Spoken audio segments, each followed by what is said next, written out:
Hi! In front of me is Infinix Note 12 Pro, and today I would like to show you how you can manage vibration settings on this device.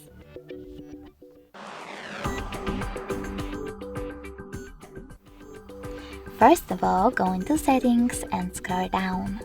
Then click on Sound and Vibration.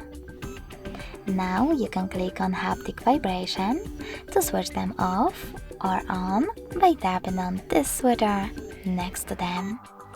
If you decide to enable your haptic feedback, you can also adjust intensity of it by swiping left or right on this slider. When you're ready, go back.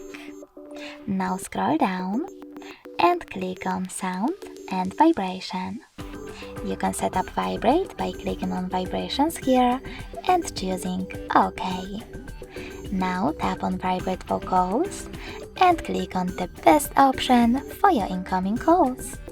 Never vibrate, always vibrate, or vibrate first, then ring gradually. I will go with always vibrate. When you finished, click on OK. Thanks so much for watching. If you enjoyed this video, leave a like, comment, and subscribe. Bye!